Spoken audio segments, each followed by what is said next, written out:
You ever notice how the worst day can be followed by the best one? Yesterday, they were cruel, cold, maybe even silent. And today, suddenly they're warm again. They smile, they touch your arm, they act like nothing happened. And for a moment, your whole body exhales. You think, maybe this means they finally get it. Maybe we're okay again. But listen to me. That moment right there, that sigh of relief isn't healing. It's bait. It's not proof of change.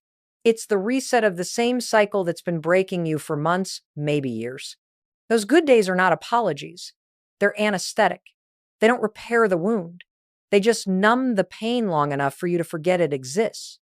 Here's the hard truth most people never want to face. A good day with a toxic person is still part of the same pattern that's been draining your peace. It's not reconciliation. It's maintenance of control. And the reason it feels like love is because your nervous system is addicted to inconsistency. You've been trained to chase calm after chaos, to confuse the absence of pain with the presence of safety. I know you want to believe the nightmare's over. I know how powerful that hope is.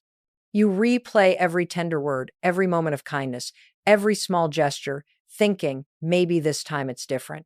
But that hope, if you don't anchor it in truth, becomes a trap. Because every good day that isn't backed by accountability is just another rotation on the same carousel that's been making you dizzy. So before you fall back into the illusion, stop. Count down with me. 5, 4, 3, 2, 1. Pause. Take a breath. Look at the pattern, not the promise. The truth doesn't hide in what they say. It hides in what they repeat. By the end of this talk, you'll understand exactly why those good days happen, what they really mean, and how to step out of the loop that's kept you confused, hopeful, and stuck. Because today, we're not chasing better. We're breaking the cycle. Let's talk about what's really happening inside your brain on a good day. Because it's not magic. It's chemistry. And once you understand the chemistry, you can stop confusing relief for love. Here's what goes on. When a narcissist or any toxic person gives you those rare moments of kindness, the text that says, I miss you, the sudden affection, the apology that feels almost believable, your brain lights up like a switchboard. Dopamine, oxytocin, adrenaline, they all flood in at once, and it feels euphoric. You feel safe again, wanted again, connected again. But it's not love that's happening in that moment. It's relief. Your nervous system has been living in fight or flight for so long that the absence of conflict feels like heaven. The calm after chaos feels like peace, but it's not peace. It's withdrawal. You're coming down from emotional whiplash, and your brain mistakes that calm for connection. And here's the kicker, that unpredictability, the tension, then the reward, it's the same pattern that keeps gamblers glued to a slot machine. You don't win every time, but the randomness of the reward keeps you hooked. It's called intermittent reinforcement, and it's one of the most powerful forms of conditioning on the planet.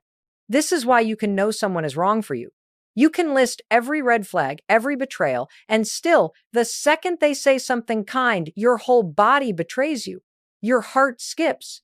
Your hope wakes up, and your brain whispers, see, maybe it's getting better. But it's not getting better, it's getting tighter. The same chemistry that once bonded you now binds you.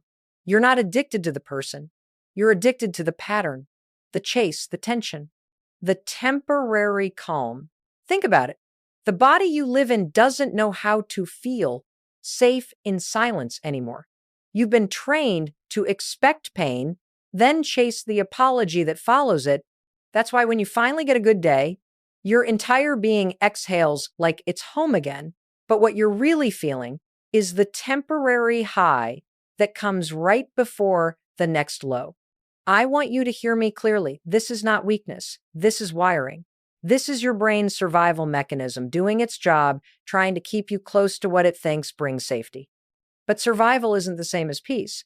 And if you don't interrupt that chemistry, your body will keep pulling you back to the very thing that's breaking you. So when that next good day hits, I want you to remember this. Your nervous system is reacting, not recognizing. It's chasing familiarity, not healing. And that's where your power begins, in knowing the difference. Because once you see the pattern, you can stop dancing to its rhythm. You can look at that good day and say, I see what this is. It's not love, it's a loop. And when you call it by its name, you weaken its hold. Now that you understand what happens inside you on a good day, let's talk about what's happening inside them. Because it's not random. It's not a breakthrough. It's strategy, whether conscious or not. It's a way to reset control. Every narcissist, every manipulative person runs on the same operating system: image over integrity, perception over truth, control over connection. When the tension gets too high, when you start to pull away, when the mask begins to crack, they don't apologize because they've changed. They apologize because they're losing grip. They can feel your energy shifting. They see you going quiet, setting boundaries, noticing patterns. That terrifies them. So what do? They hit the emotional reset button. They perform kindness. They bring flowers, cook dinner, send a message that sounds vulnerable. I've been thinking about you. It looks like love, but it's really damage control. They know exactly how to make you question your own clarity. Just when you were about to leave, they offer just enough warmth to keep you second guessing. It's not transformation, it's maintenance. Because if they can keep you doubting yourself, they never have to face themselves. And this is the cruel genius of the pattern. They don't need to be good all the time, only sometimes. Consistency doesn't keep people trapped. Hope does. One good day in a sea of chaos is enough to reset your faith, to make you think, maybe they're finally changing. But all that's changed is the tactic. Here's what's really happening. The good day isn't a random act of love. It's the narcissist version of reputation repair. They can't live with the image of being the bad guy, so they rewrite the story with a little charm, a few tears, a promise to do better, not to heal the relationship, but to restore the illusion. Think about it. They're not building trust. They're rebuilding control. The smile, the softness, the sudden affection, it's all part of the reset sequence. Because in their mind, losing your trust means losing their audience. And remember, narcissists can't survive without an audience. They need someone to clap for their performance, someone to validate their script. When you start to see the cracks, when you stop applauding, they panic. They scramble to get you back into the theater, to make you forget the lies and believe the show again. So the good day isn't a breakthrough, it's a reboot. The curtain rises again, the spotlight turns on, and they slip back into their favorite role: the misunderstood hero, the redeemed partner, the one who just had a bad day. But here's the truth: they can't hide forever if the kindness disappears the moment you hold them accountable. It was never kindness. It was control disguised as compassion. And the second you start seeing that, you stop playing your part, because their illusion can't survive without your participation.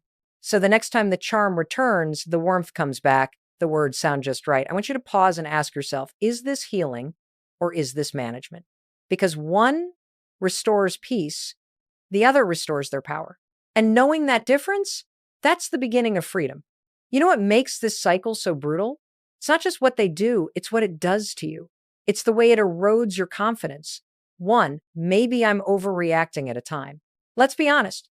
You've asked yourself that question more times than you can count. Am I crazy? Am I too sensitive? Maybe I misunderstood. And that's not weakness. That's what happens when you've been trained to doubt your own reality. Cognitive dissonance, that's the psychological term for it, is what happens when two conflicting truths exist in the same space. They hurt you, but they also hug you. They lie, but they also cry. They tear you down, then tell you that you're everything they've ever wanted. And your mind can't compute both truths at once. So instead of questioning them, you question yourself. You tell yourself stories that make their behavior make sense. They didn't mean it. They're under stress. They had a rough childhood. You rewrite reality just to stay balanced. But the cost of that balance is your peace. Every time you make an excuse for them, you disconnect a little bit from your own truth. And here's where it gets dangerous. They see that self-doubt and they feed it. They'll say things like, "You're remembering it wrong. I never said that. You're too emotional." It's not an argument, it's conditioning. They're not debating you. They're dismantling your ability to trust your own perception. And over time, you start to live in the gap, the space between who they show you and who they really are. You fall in love with potential, with fragments, with the version of them that only exists on the good days. You hold on to that version so tightly that you ignore the one standing right in front of you. But let me tell you something, love that requires you to abandon yourself isn't love, it's survival. You've been trying to earn peace in a place that profits from your confusion. And the reason you keep doubting yourself isn't because you're weak, it's because you're kind. You believe in people. You believe that love means giving another chance. That's what makes you human, and it's also what made you vulnerable to someone who sees empathy as opportunity. So here's what I want you to do. I want you to stop searching for proof that they've changed and start collecting proof that you're right. Grab a notebook, grab your phone, and for the next week, write down every time your intuition whispers something feels off. Don't edit it. Don't rationalize it. Just record it. Because clarity grows in evidence, not emotion. You've been waiting for someone else to confirm what your gut already knows. But your gut has never lied to you. It's just been silenced by manipulation. And starting today, you listen to it again. Because the person you've been doubting all along isn't them, it's you. And when you finally trust yourself again, you'll realize that doubt was never weakness. It was wisdom asking to be heard. Let's get practical. Because truth without tools just leaves you aware and exhausted. You've seen the pattern, you've felt the pull, and now you need a rule, something simple, something clear to cut through the chaos. I call it the reality rule of 3. Here's how it works. If a toxic person gives you 3 good days in a row, pause. Don't celebrate. Don't explain it away. Don't start believing the story that this is finally the turning point. Instead, stop and ask the only question that matters. What has actually changed in behavior, not words? Because words are cheap, patterns aren't.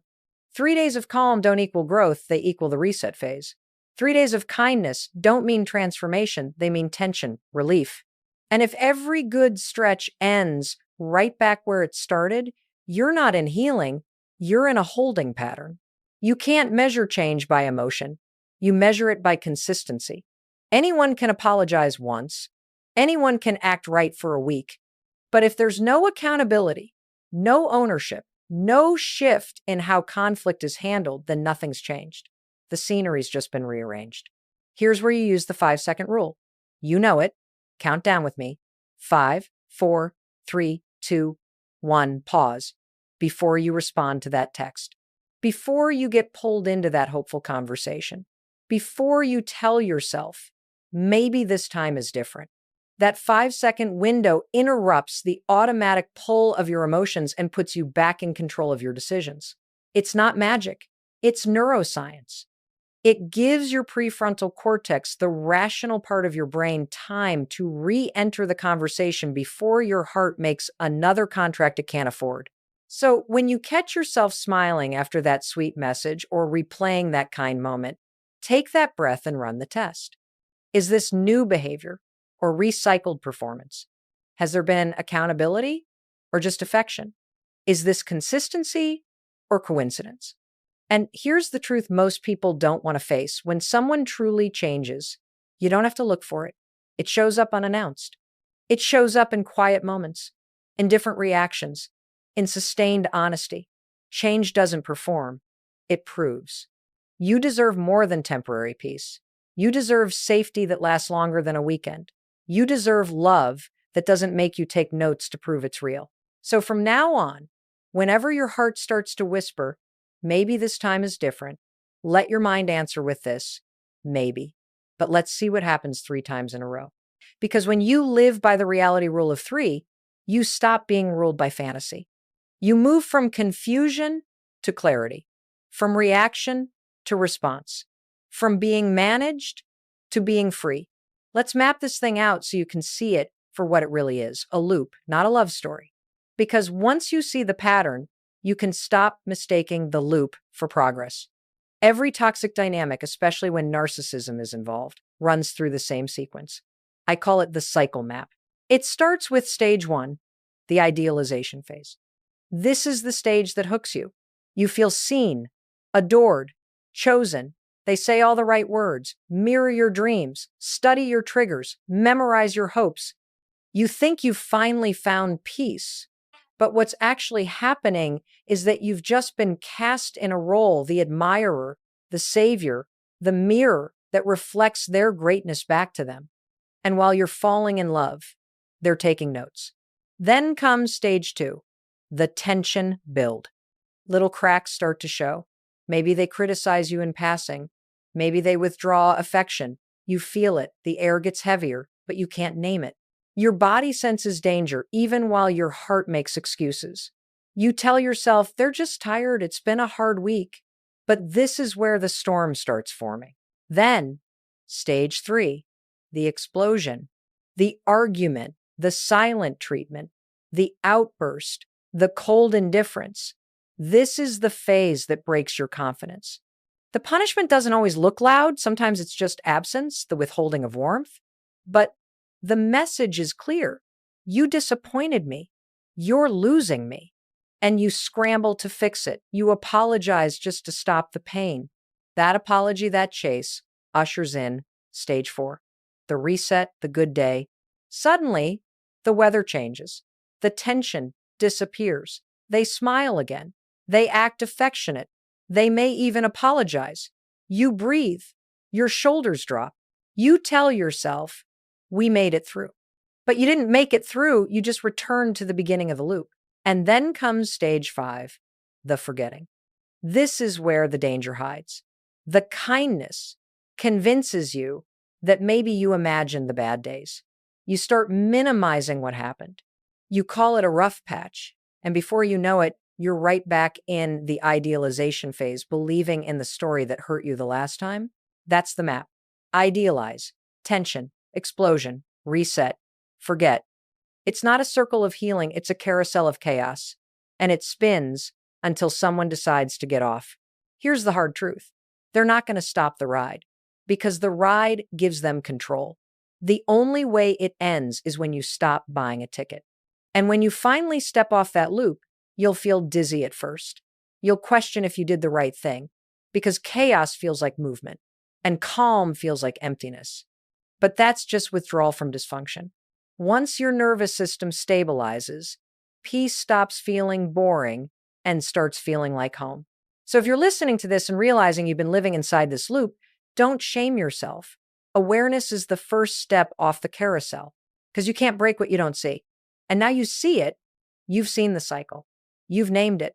Now it's time to end it. And ending it doesn't start with confrontation. It starts with a plan. Because walking away from manipulation isn't one big decision. It's a series of small, consistent choices that rebuild your power one day at a time. So let's talk about your exit plan. Step 1, the awareness audit. For the next 14 days, I want you to document reality, not the performance, not the promises, reality. Every interaction, every shift in tone, every contradiction. When they're kind, write it down. When they criticize, write that too. Don't argue with your notes. Just observe. Because the moment you collect facts instead of feelings, your brain starts seeing patterns that your heart tried to deny. Step 2, micro boundaries. You don't need to announce your boundaries. You need to enforce them quietly. Stop over-explaining. Stop trying to make them understand why you feel what you feel. You're not auditioning for validation. You're practicing emotional discipline. One-word answers, one clear action, one exit from arguments that go nowhere.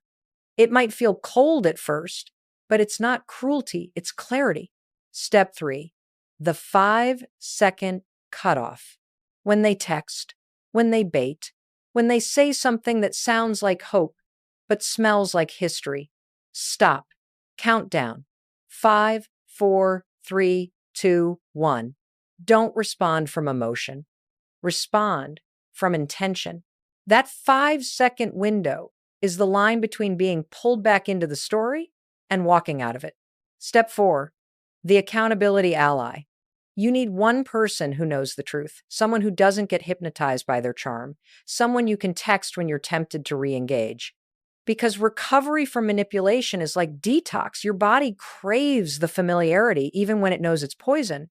And you can't break an addiction in isolation. Step 5, replace the reward.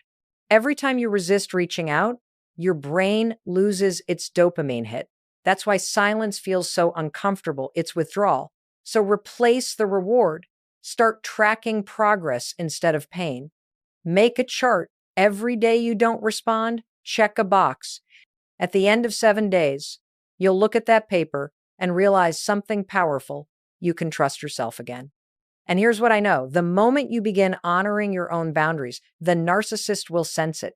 They'll test it. They'll try to pull you back with kindness, crisis, guilt. But your job isn't to explain your peace. It's to protect it. Every time you say no, you teach your nervous system that calm doesn't mean loss, it means freedom. Every time you hold the boundary, your self-respect grows stronger than your fear of being alone. Because leaving isn't just walking out the door, it's walking back into yourself. It's coming home to the version of you that doesn't need permission to feel safe. So here's your declaration. I don't chase closure, I create it. Say it again, quietly but clearly. I don't chase closure, I create it. That's what an exit plan really is, not escape, but evolution. The moment you decide to stop negotiating for peace and start building it, the cycle ends. And when it ends, you don't just get away from them, you finally meet yourself again. When you finally step out of the storm, the silence can feel deafening. No drama, no tension, no high, no crash, just stillness. And if you've lived in chaos long enough, that stillness doesn't feel peaceful, it feels boring. You'll catch yourself scrolling through old messages, replaying memories, almost missing the noise, not because you want the pain back, but because your nervous system hasn't learned what calm feels like yet. It's not craving the person, it's craving the pattern. This is the moment most people relapse. They mistake quiet for emptiness, stability for loneliness. But hear me clearly. That emptiness you're feeling isn't a sign you made a mistake. It's a sign you're detoxing from dysfunction. Your body is recalibrating. For months, maybe years, it's been trained to live on adrenaline, the spikes of anxiety, the rush of reconciliation, the chase for validation. Now, without all that noise, your system doesn't know what to do with the stillness. It feels foreign, like silence after years of loud music. So instead of running from that quiet, I want you to sit in it, breathe in it, because that quiet isn't emptiness, it's space. And space is where healing begins. When your mind starts whispering, maybe I overreacted, maybe they weren't that bad, I want you to pause and remember this. Peace doesn't come with confusion. Love doesn't require chaos. You're not missing them. You're missing the chemical roller coaster that trained your brain to call anxiety connection. And here's the truth. No one tells you. Healing often looks like boredom at first. It's the absence of crisis, the slow rebuilding of safety. But boredom is actually your body learning to feel safe again. It's your mind adjusting to a new normal where you don't have to brace for impact. So when the quiet feels strange, don't fill it with noise, fill it with grounding. Take 5 deep breaths, place your hand on your heart, look in the mirror, yes, literally, and give yourself that high five I taught you. That gesture isn't silly, it's rewiring. You're teaching your brain that calm is not punishment, it's proof that the war is over. And if you stay with it long enough, something beautiful happens. The calm that once felt boring starts to feel sacred. Peace becomes addictive. And that's when you'll know you've crossed the line from surviving to living. Because healing doesn't feel like fireworks, it feels like exhale. Here's the thing about truth, it doesn't need an audience. It doesn't need applause. It doesn't need to be defended. Truth simply stands. And sooner or later, every illusion falls at its feet. For a long time, you've been part of someone else's performance, a story built on charm, control, and chaos. You were cast as the loyal one, the fixer, the believer. And maybe for a while, that role felt like love. But love doesn't need an audience. It needs honesty. Their good days were rehearsals, their charm was choreography, but what you've done, this hard, quiet, courageous work of walking away, that's not performance, That's power. Because the real measure of strength isn't how loud you shout, it's how deeply you trust yourself when the noise stops. It's standing in that silence and saying, I'm still here, I still matter, and I don't need to be chosen to be whole. Listen, time, truth, and reality are the great equalizers. You don't have to expose anyone. You don't have to wait for karma. Life handles balance all on its own. The mask always cracks. The performance always ends. And when it does, you won't need revenge. You'll already have peace. So when you hear they've moved on or that their new story is falling apart, don't get pulled back into the drama. Let that news remind you that illusions are temporary, but authenticity endures. You don't need to clap for their collapse. You just need to keep walking in your clarity. Because in the end, truth outlasts performance. Integrity outlives manipulation. And the person who chooses peace over chaos wins. Always. Now, before you go, I want you to say this with me quietly, but like you mean it. I choose truth. I choose peace. I choose myself. That's your closing line. That's your new pattern. And as the curtain falls on their performance, you'll realize something life-changing. You were never the audience. You were always the light. If you made it here, that means you didn't just listen, you showed up for yourself. And I want you to know how rare, how powerful that is. Because most people stop when it gets quiet. Most people go back when the peace feels strange. But you stayed, you listened, you started the work of changing your pattern. Now, don't just close this video and move on. Take one small action today that reinforces what you've learned. Write the sentence, I choose truth over chaos. Put it on your mirror. Put it in your phone. Let it meet your eyes every single morning until your mind starts to believe it. And if this message hit you somewhere deep, if you felt seen, if you felt understood, make sure you subscribe because we're not done. Next week, we're diving into how to stop attracting the same personality in different bodies, how to rewrite the blueprint that made chaos feel like chemistry. You're not broken. You were just trained to chase what hurt you. But today, that training ends. So take your peace seriously. Guard it like it's your life, because it is. And remember, truth doesn't rush, peace doesn't beg, and you never have to perform to be worthy of love. I'm Mel Robbins. I love you, I believe in you, and I'll see you in the next one.